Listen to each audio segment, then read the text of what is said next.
Hello, everyone. Good morning, good evening, good afternoon from everywhere you are. I'm Mohsen from Microsoft Zero to Hero. I'm so happy to be here with another session and great session. Before to jump to kick off the main session, let me share some slide about our community and actually future session. Today we have a Daniel. He wanna talk about the Microsoft form, polls, and list. It's very useful in each company, I think. And actually, as you know, we are part of Microsoft Learn community. And Microsoft Learn is a hub center from a lot of learning content based off your role, based off your certificate, based off your career. You can select and enjoy from a lot of learning. You can ask your question from a lot of learn expert. You can join from aka.ms Microsoft Learn community. And actually, this is our April calendar, Microsoft Zero to Hero, and we have two sessions for this month, and all previous session uploaded our YouTube channel. You can watch all of them. And actually, this May calendar, please register. Don't miss your seat for great sessions with Marcos and other experts. And finally, our code of conduct, be careful, be aware of other in the chat, be friendly and passionate, be welcoming and respectful, be open to all question, viewpoint, be understanding of different, and finally, be kind and considerate to other in the chat in the question. And now is the time to add Daniel to a stage. Hello again, Daniel. Hi everyone, nice to be here. Thanks for the opportunity and for the nice time slot today. Yeah. Oh, thank you for being here. Actually, the time you can start your session and the great topic. I think you have a lot of things or topic that you want to share with us. Yeah, definitely.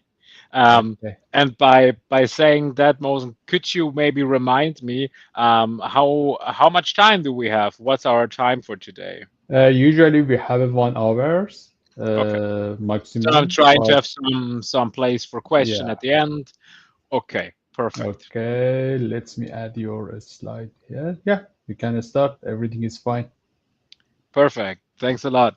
So I'm pretty sure a lot of you had at least been in touch a few times in their professional career with something that we call surveys. Yeah, at least you probably get it like once or twice a year when your company asks you, "Hey, how good did we perform this year? Did we were very good, incredible, or just out of any other good?" Yeah, so you always get these kind of surveys. And today we want to talk about something that I called Masterclass, yeah, service with Microsoft 365 become because it's a very interesting topic.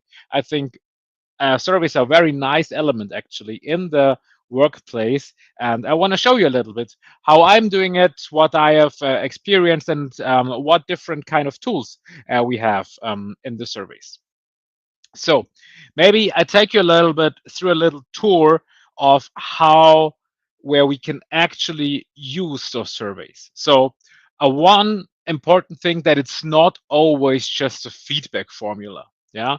One actually very important thing is to open those surveys, to have them open every day, every night, every hour, to be able to receive feedback, to be able to receive feedback at every time. Yeah. Also, of course, to get feedback anonymously. Often, what I see when we do surveys, when we do meetings, when we ask people about their opinion, sometimes they're holding themselves back because they're not sure. They're not the ones who like to speak up. And with surveys and with this type of anonymous feedback center, we have always the chance to also give the small and silent voices a chance to be heard. So that's actually a very common scenario, and I really like that because surveys.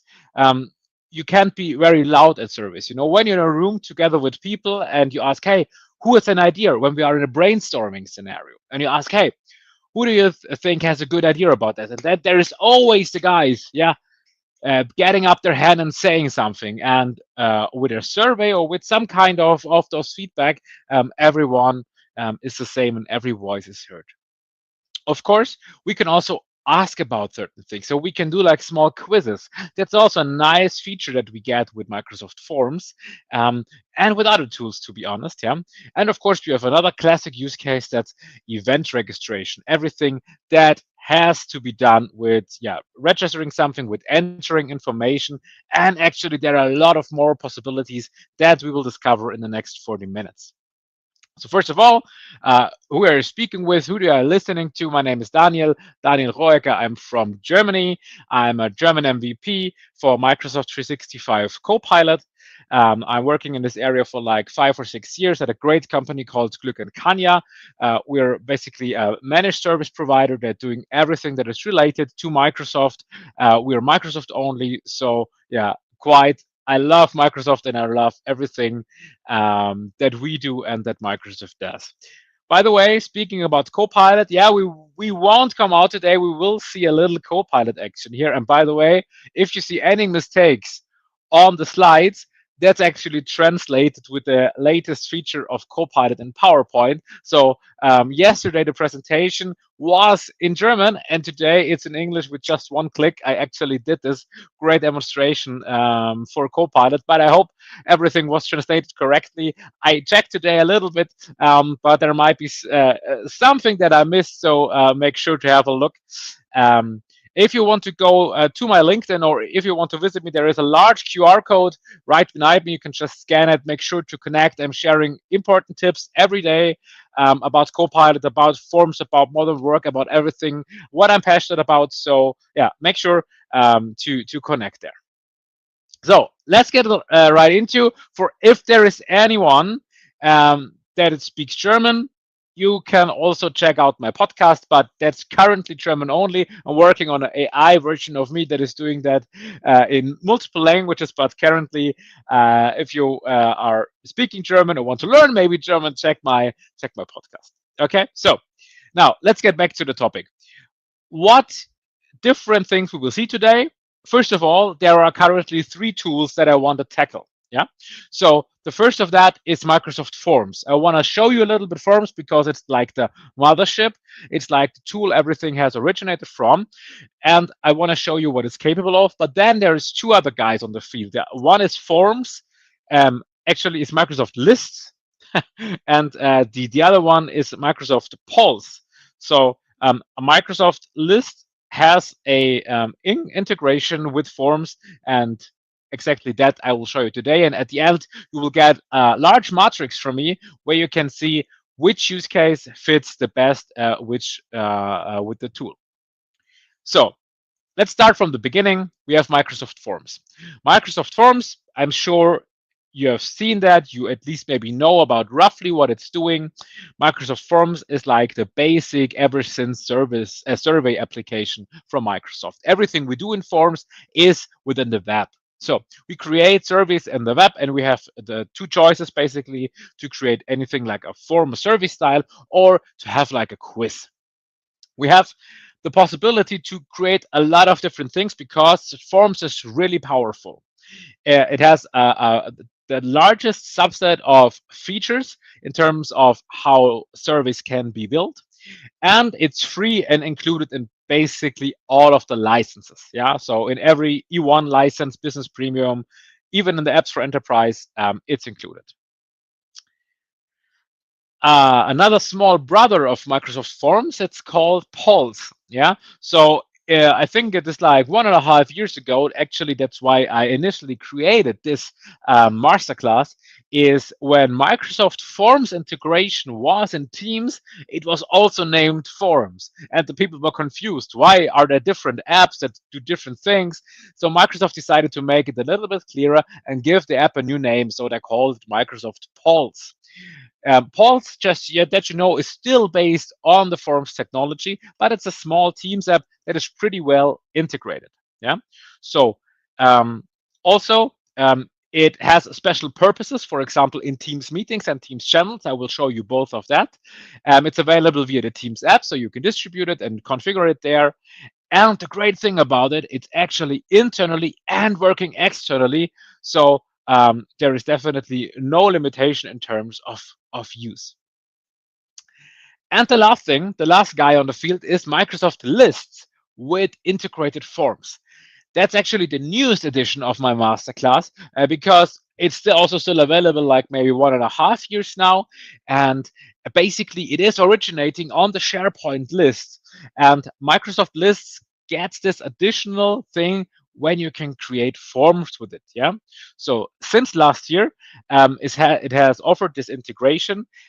You can create fully automatic forms with those integration, and I will show you what exactly the use cases for this. But keep in mind, currently, when we are working with SharePoint, everything that our company does in terms of data access management and data access governance applies to that. So SharePoint Lists is limited because it is a mostly internal application. So make sure that you just have in mind that it might be probably limited to more or less or a little bit more internal use cases. Okay, that's for an overview. I will explain a little bit more about every tool right now. And of course, we start with the mothership with Microsoft Forms. I already talked to you a little bit through different use cases that I see with forms, and just to make it even a little bit more. What I've seen customers do with Microsoft Forms, actually, of course, there are event registrations. So you can use it to get their people's names, to get their information, to get, just imagine you're planning like an event, you get the name, you get the department, you get their preferences on food, you get on what date they want to arrive, you get every information that you or every participant that helps organizing an event needs. Then we have, of course, internal scenarios where we get like feedback, everything related, company feedback, yes, but also project feedback, retrospective events, yeah, where we say, hey, our first part of the project has finished. Make sure to drop us some feedback. As I said, you can configure forms anonymously. So you really can receive good feedback if you give the chance to make it anonymous. Also, a integration that has been added into Microsoft Forms is one. There is an app for PowerPoint. Maybe you know that from something that's called Menti or Mentimeter, where you can see live results. It was pretty common while the COVID pandemic. Actually, I saw that a lot in meetings and in webinars. So that is something that you can also use with Forms in PowerPoint, or with just the default Forms web app, where you can see moving those numbers up and down, getting those feedbacks in. You have, like, you see it actually in the video on the right side, there is in Forms a button it calls Present. And when you click on Present, it opens a full screen view on your browser, and you have the possibility to get the live results streamed via screen sharing or via the integration in PowerPoint. Of course, employee service, we already talked about that. Brainstorming scenarios, where we say, hey, if you at any time have an idea for a good product, make sure to submit us that idea. And you can choose if you want to make it anonymous or with a name, or, for example, if you want people to log in for that. So you can make sure that everything gets heard at any time.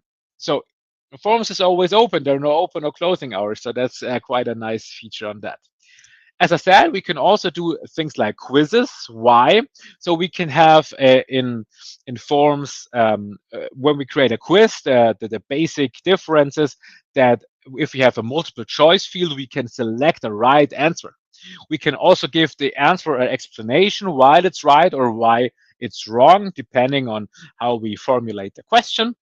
And we can also, for example, add time limits. So, and when with time limits and those features, we also can talk about a little bit about gamification. So we can do small quizzing games, for example. And I would say, like, the top use case, or the most complex use case that we actually can do with Microsoft Forms is everything related to digital processes. So Forms has like an ID in the Microsoft 365 universe that I will show you later. And we can use this ID actually in Power Automate to start our processes, yeah, to do something with the feedback or to do something with the input that we get from that forms. So also, if you ever need like a small interface to start a process, Microsoft Forms could be actually a good starting point for that. Let's go on. You maybe are now interested, okay, that was like a little bit basic stuff that shows some interesting things. So first of all, Forms has settings, and the settings are quite cool. We can really do a lot in the settings, and sometimes people don't know about that. So first of all, a Forms can have three different access status. The first one is that it's open to the public, so anyone without a login can respond. If you click that, the Forms is always anonymous in terms of registration, but of course you can still ask the name. Yeah.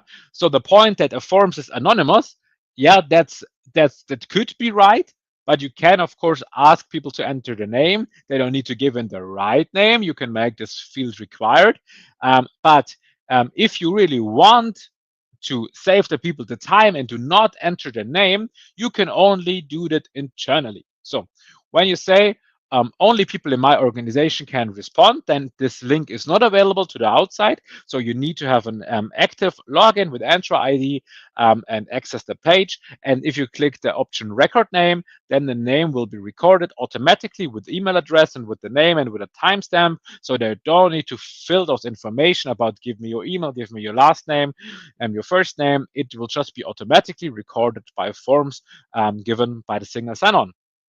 And you can even restrict the access further down by saying, hey, I want to select specific people or groups from my organization to be able to respond. For example, if you're gathering feedback from your sales team, you can give the names of the team or the group and only give those people access, so you make sure that no one else can answer the form, even if he has the link to the forms. Okay. Another button that you might have seen is accept responses. What is this for? So basically, if you do not accept responses, then you basically have closed the forms. But the good thing is you can reopen it. Yeah, it's basically the same. When you enter an end date or a start date, it basically triggers the accept responses, but you can also ignore that and override it with the accept responses. So when you have an start date and an end date, you make sure that if you say, hey, event registration is until next Friday, end of business day, then you can say Friday, end of business day, end date, and then they will no longer be able to fill out the forms. Okay. But you can also then do unclick the end date and accept responses again if you want to reuse the forms. Or what I really like to do is to have one forms to receive feedback for example, like a Copilot project. And I have one forms with a subset of questions, and I open it at the beginning of the project, in the middle of the project, and at the end of the project. So I have three clear data points. And I make sure that I always use the same form. So I have the aggregated information. I have everything in one data set. I don't need to combine three form outputs. And I make sure that I have everything in one place by just giving it different timestamps by opening and closing the forms different times. So that's actually possible. Set time duration, I think it's clear. When you open the forms, it has a countdown that people see. And you can also modify the message when, for example, you do not accept responses by saying, sorry, your latest form is closed.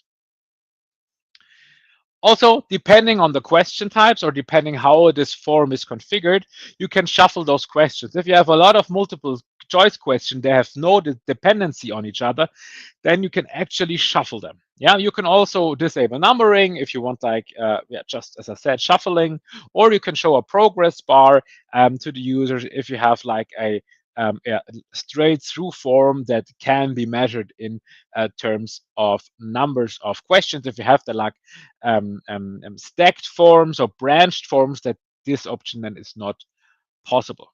You can select if people want to get different possibilities to answer, so to give multiple answers.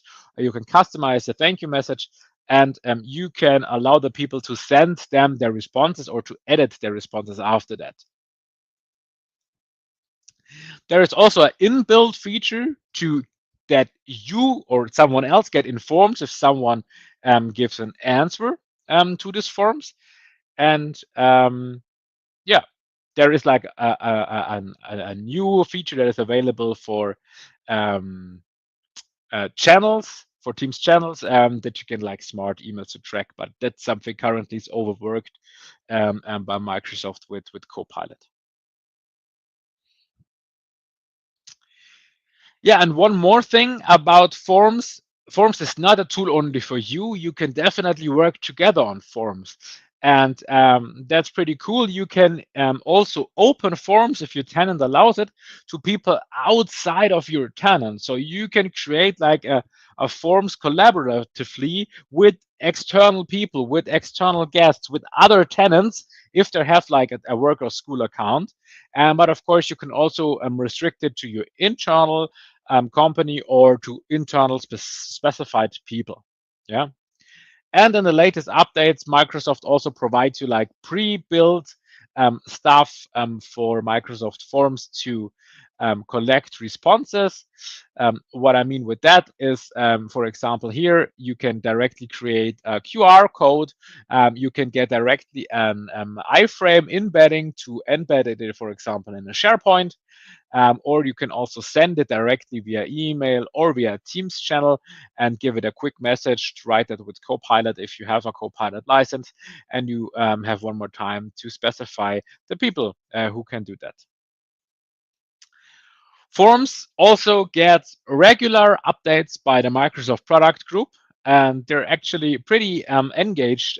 What's depending on their thought. I think they have really like good ideas what Forms will be able to do in the upcoming future.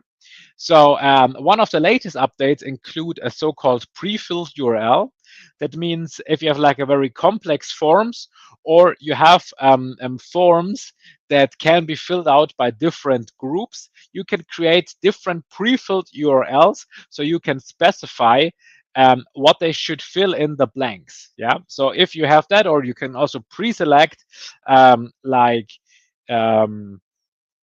multiple choice questions that you say, hey, if you have like a large company and you say, look, this one link is for our full-time employees, we have pre-selected what is available for you. If you want to change that, make sure to reach out to us. And we have created another pre-filled URL for our working students that have a little bit limited capabilities in terms of this request, whatever. And that's another pre-filled link that they can directly access, have it pre-filled, but they still can change it and enter the name, for example, but have like all the settings pre-filled out. So that's a quite nice feature. And on the other hand, we recently got a integrated multilingual option. Currently, it's, I would say, a little bit of homework and extra work. So currently, you still need to do those translation job on your own. But I would bet that in the next couple of months, we actually get a Copilot to translate the stuff for you, because this is definitely long overdue. So I hope we will see that pop up in the message center quite soon. But yeah, I have not official confirmation of that, but I would definitely expect to work on that automatic multilingual settings. But currently, the great thing is if you have like native speakers, you will still be able to actually make your very own translation and make sure the translation is exactly on the point how you want it. So as I said, I will bring you, because it's a masterclass, not just an overview, I will bring you some tips that I want to share with you. So one of them is from a recent conversation with a customer. And they actually asked me, hey, Daniel, we want to work together with externals on our survey, but we only want them to see the results. So in this case, they had like a large event registration, and they wanted to share the results with the caterer and with the hotel, so they know how the numbers go up. And they don't wanted to share the whole the whole forms as editable version with the other guest or with the other external account. So there is also a pretty new feature that there is a pre-built integration from Microsoft Forms and Excel Online, where you can like create a small synchronization in the background between your forms and Excel. So an Excel sheet gets created, and as soon as someone fills out the form, it will be automatically written in the Excel field, in the Excel file. And the great thing is, once you have that, it's mostly in your OneDrive when you have created the forms, or it stays in the Teams if you have created a forms from a Microsoft 365 group. So it is in the SharePoint, the Excel, and then you can just share it as usually, as you know, it's just a file. So you don't share the survey, but you actually share the Excel file where the forms survey syncs its answers to it. And I think this was a cool and very useful integration that I think do not many people have actually how that works. So now you know, and maybe can use it for your next scenario.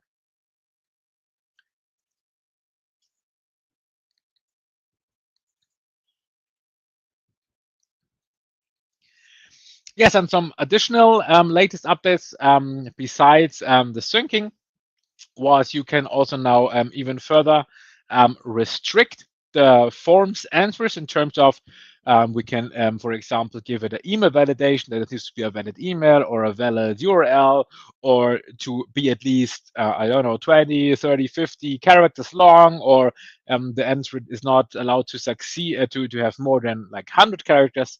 So we have different restriction options, even more than we had before.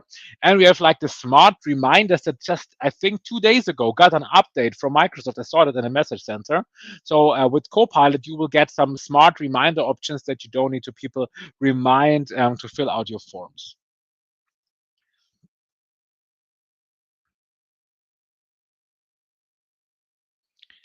And I told you that you can use forms as the start of a process. So in my original like long day course of forms and surveys and inspiration, and we will go much deeper into this.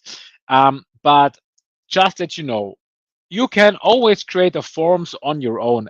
Then it's stored with your account, and it's your user identity attached to it. You cannot give the ownership to another user for a forms, but you can give the ownership from your forms to a Microsoft 365 group. Or on the other way around, you can directly create a new forms out of Microsoft Teams. So if you click on add an app in the Microsoft Teams channel, you can actually search for the Forms app, and then you can create a new forms out of that Teams. And the great thing is every forms has a link, and why it's so important to create, if you have a digital process of forms in the Microsoft 365 group, is because if you left the company at any time, your forms will get inactive and the processes probably don't work anymore. So it's much safer to attach the forms on a Microsoft 365 group, because then it's independent from your individual user account. And at the end, every forms has this kind of ID. And with this ID, you can actually go to Power Automate, give it in, and then you can access all the different forms elements and start using them in the process. Okay, so that's a very, very nice feature, and you can basically start any type of small process right from the Microsoft Forms. Okay, having a look on the time, we definitely go on with SharePoint lists. So first of all, SharePoint lists with the forms integration. What is the overall challenge when talking about SharePoint lists? First of all, they are often already there, and they are created in a Teams or in a department SharePoint or in something department related space. And if you know how a SharePoint list looks like and how it works, it is an element in SharePoint. And if you already have a list and you want different people to add elements on that list, everyone for that list needs to have edit rights. So I need to add them to the Microsoft 365 group or access everyone individually on the list. That's not quite nice if you just want to get the answer and not to give them edit rights on the whole SharePoint list to see the other, for example, results. Yeah. So um, just another example, when you have like maybe a SharePoint list with requests from all your members, you don't want to see all the requests for everyone else. So you probably only want to give them like a possibility to get entries in the list, but not actually to see the list or to not even edit the existing elements of the list. Also, if you adding an element manually, it doesn't really look nice. So the SharePoint list add element is not really good. And depending on how you have set up the rights, even people might not even see all the results. So what do we do now with the forms integration? How does that come in handy? So first of all, it's an out of the box function of SharePoint list. So if you have previously created a forms and connected the forms to a SharePoint list, you don't need to do that anymore because the integrated feature now offers that one-to-one connection between the list and the Microsoft Forms.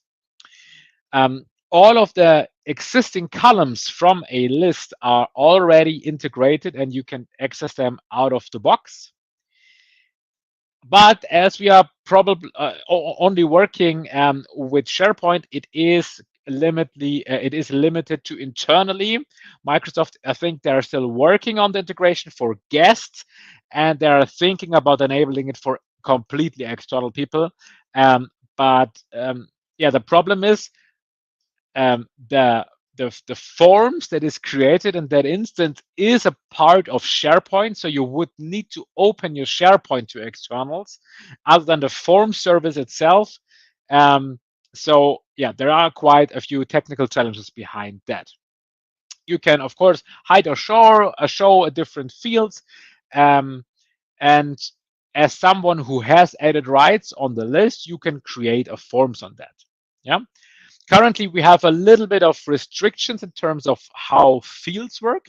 So they say they only support like normal fields mostly, but they also recently brought an update where you have different list element types.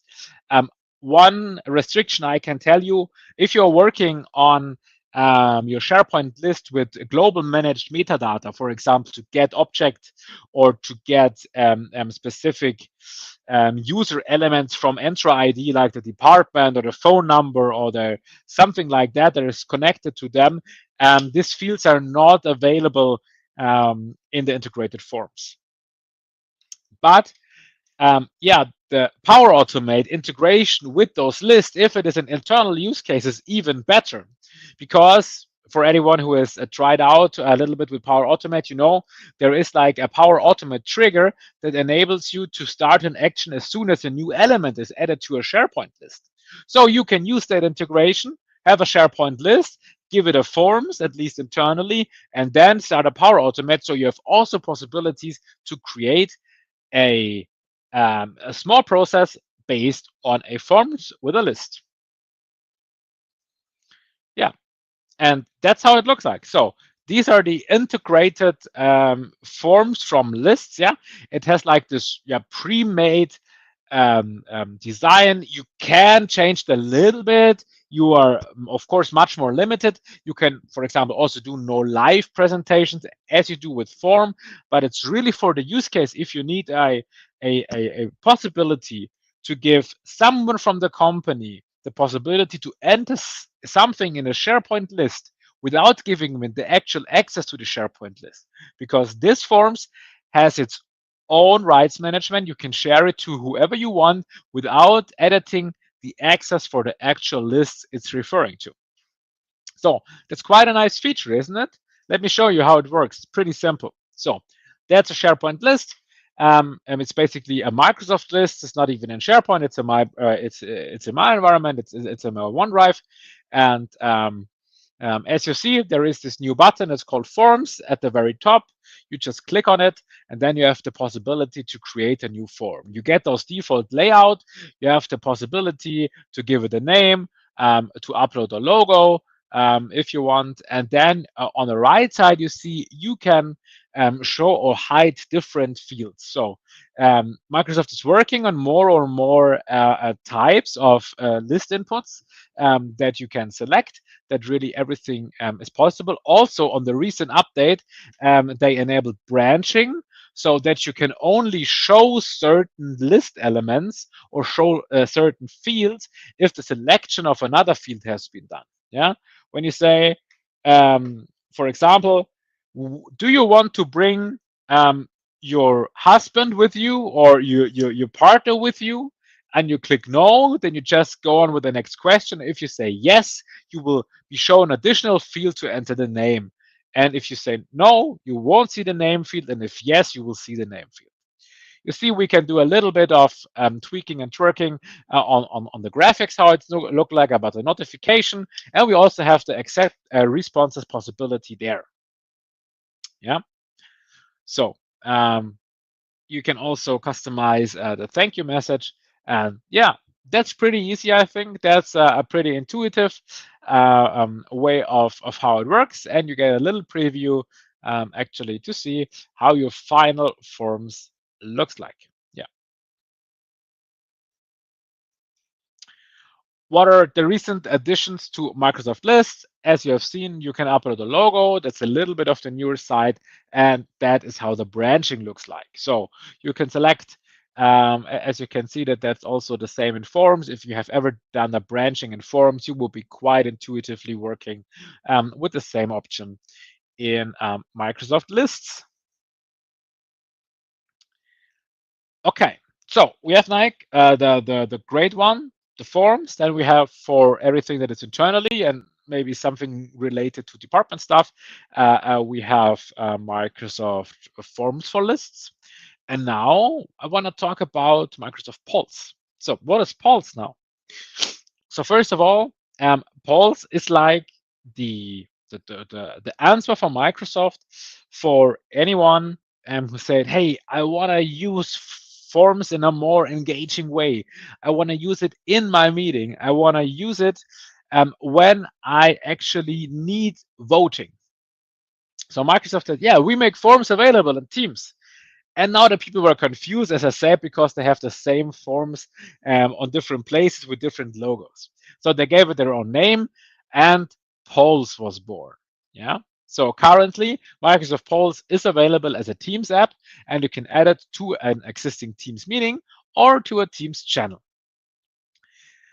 You can actually add Microsoft Pulse app to a meeting in advance and pre-fill and start creating all your different questions or question sets before the meeting has started. So you don't need to improvise while the meeting is running or set everything up. No, you can do it before, and you can just fire up the different surveys and votings while the meeting is running. So that's a really great point in terms of how professional you can create meetings. And I actually love to do this when we have like webinars. Yeah, you know that when you, no, I will bring the point later. Okay, so yeah, you can not only bring up simple questions, you can bring set of questions. So like, hey, please do a check-in with 5 questions. You can have that and just fire it up. And you can actually save those questions and can bring them back on a later point in another meeting. And the greatest addition of that is that the poll that you fire in the very moment, it comes right in your face. It is before the cameras and before the shown content. So it pops up right before the attendee face. And to be completely honest, the rate of how good it's working and how good the response is on that is incredible. Yeah. And if you say, yeah, what kind of different possibilities do we have? That's like the current type of question set. You can have multiple choice questions. You can have quiz questions with have a correct answer on multiple choice. You can have open text questions with a word cloud, a rating, thumbs up, thumbs down, and a ranking where you can sort answers on your preferences.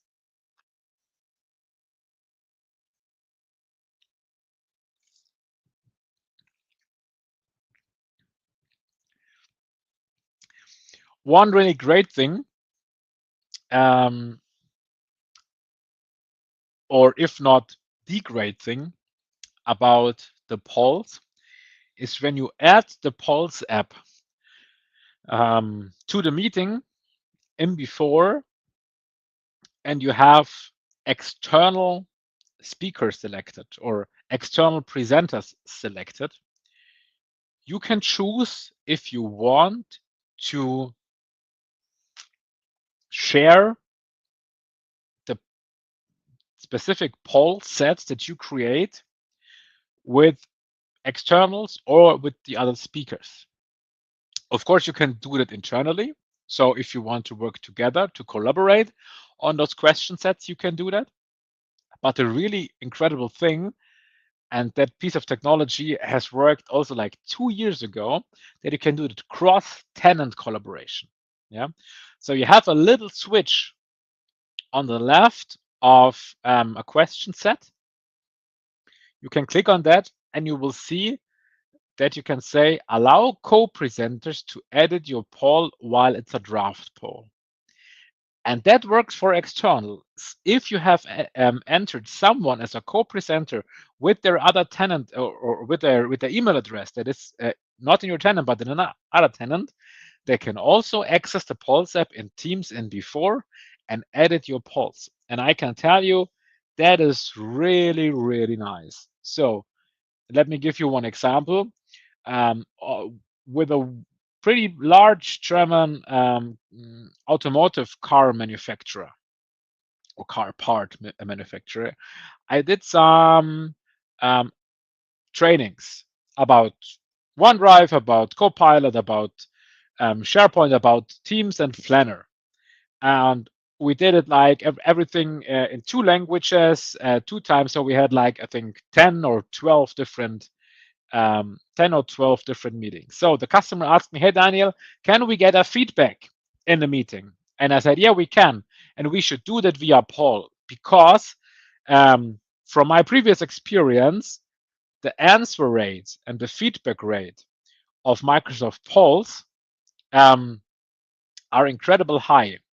So I remember I did a pilot training on another company where we had like 60 or 65 people in the meeting. And at the end of the session, we ask about feedback for the session and we get 59 responses. So over 90% answer rate. When you're just sending a forms in the chat and say, hey, please evaluate us and give us feedback, you probably get like, I don't know, maybe 40%, maybe 50, probably even less. But with poll, since it directly pops in the foreground, why not answering it? You want the window to go away and to look at the content again. So you give feedback and you give rating. And that's really my go-to trick. If you want to increase response and engagement on your meetings, on your webinars, use the freaking poll app. It's really, really great. Yes, you're limited in terms of what you can ask, and it's a little bit limited in terms of visualization, but it works with externals, it works with guests, and it's really a great experience. Sometimes it's a little bit buggy on mobile, but on browser and Teams, it's my top tip to get away if you use Teams a lot. So if you have not seen it, that's how it looks. Hope everything is still in English here. Yeah. So we see we have a predefined set of questions. It's our check-in questions. And you see we have like with a little bit emojis. Yeah. How do you feel? We have like this rating stuff. We have like a word cloud. And Imagine just, of course, I was alone in this test, but in the background you have like all the videos and the content, and it pops directly in front of your face of the presentation or over the screen sharing. So you filled it out. Yeah, probably it's like I want to show you all the different question types. There it's a little bit much, but I think it's totally valid for a closing feedback. Yeah, and try it out. You will be surprised how many feedback you get because people just fill it out. People hate switching elements. They hate clicking on links and open it in the browser and navigate forward and back. And there it's all in one place. They're focused. You have them on the attention and you get the results directly. I think I've made the point, but I'm so glad that I can share this feature with you that I just want to really make the point here. There's also the integration in Teams channels. I say it's okay. It's good to know if you ever need to make a quick poll. Now we also have lists. We have Loop for this type of thing. So this could be a good alternative for that. But you can also add the Pulse app while you are creating a Teams post. So you can answer the question, and it looks like that. And at the end, you post like a message. Currently, you're limited to only one question per message, and you will see the results aggregated in the first comment. That is, everything is automatically posted by the Pulse app. Okay, so one more thing about the after webinar feedback and all the stuff. I see that a lot, especially when I'm at Microsoft conferences, when I'm at, I would say, like America or US influence conference, we get those feedback stuff a lot. And what I see all the time is this: QR codes. They are everywhere. Sometimes I even feel people using it as a design element. They say, yeah, let's put a QR code on this. We need a QR code. We need a QR code there. So you see presentation with QR codes all over the place. And sometimes I ask myself, why do we do this? First of all, when you're really working with a large user base and when you're working in a professional company, to put QR codes everywhere, it just lowers the bar and people feel like QR codes are safe. You don't know what's behind that. Who tells you that there is not a Microsoft phishing site after the site where you freely enter your email, your password, you then give them your authenticator, and you are phished, and you've entered everything for them because you thought it was safe. No, QR codes are like any link, and the bad thing is you don't see the link.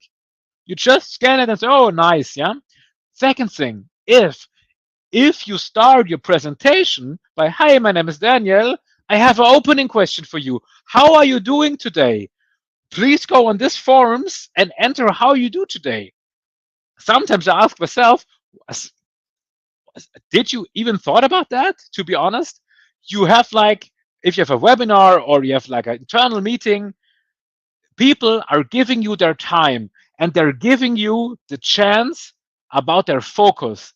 They're listening to you. They try to understand what you want to say. And what do? You give them a large QR code and say, hey, please scan this. So what do they need to do? They grab their phones. They scan the QR code with their phone. Maybe they even give you the answer. And then what happens is they're losing their focus and say, oh, I have a message from my wife. Let's answer quickly. Hey, what you doing? Oh, Instagram, nice. Oh, someone on TikTok has sent me a message. And you keep doing your webinar and you're making all your good points, but in the second minute of your presentation, you send the people away on their phones, and I can tell you it's incredibly hard to get them back. So please, if you take one thing from today with you, reduce the amount of QR codes you send. In Teams, in StreamYard, on LinkedIn, you can send links into the chat. Okay? First of all. Second, in Teams, you can use PowerPoint Live. With PowerPoint Live, every link is clickable on the presentation. And the good thing on PowerPoint Live, it's even more accessible because you can translate slides. You can have like high focus for people with problems with seeing. So please use less QR codes. QR codes are always good when you want to make a bridge between analog and digital. When you're in the elevator and you want people to engage with you in a Teams, in a community, put a link, put a QR code in there so people can access it with their phone because they don't have the laptop. But if you're in a situation like this, please don't use so much QR codes, okay? And that is for surveys and for everything else, of course. So we have 9 minutes left. Let's finish that up. What do we use for which case right now?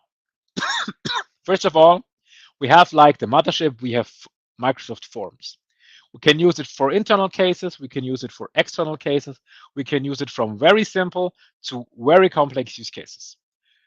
For feedback, for brainstorming, we can also start applications or processes with that. We can do quizzes, and we have those live features. On the other hand, we have the pre-built integration for Microsoft Pulse that gives you all the nice features, but better integrated in meetings. It works perfectly with externals, but of course only in a meeting context. Yeah. If you're out of the meeting context, it can get a little bit confusing. Yeah. You cannot start processes with it, but you can do like small quizzes. But if you have larger quizzes, I would still suggest you to go to Microsoft Forms. And as you have seen in the video, you still have this how cool you have those live features in Microsoft Pulse. And on the other hand, we have List that currently has a limited use case or a more limited use case for everything that is regarded to List or to smaller digital processes. But for that, it's perfectly suited. It's the solution. So if you have like small registrations, internal stuff, or everything that is SharePoint based, List is the easier solution.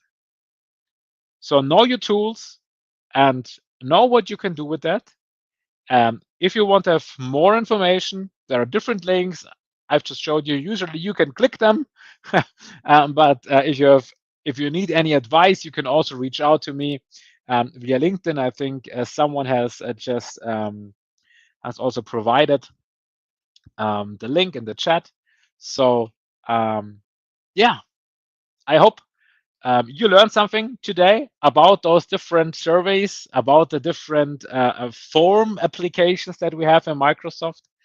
And with this being said, I'm happy to have a look and into the chat, into the comments that we get to probably answer a few questions at the end. Thanks for everyone attending, and thanks for staying for today. Thank you again. Thank you. It was a great session. There are a lot of topics. Really, I enjoy more. There are some questions in the chat. Let me share with you. Where is the first question?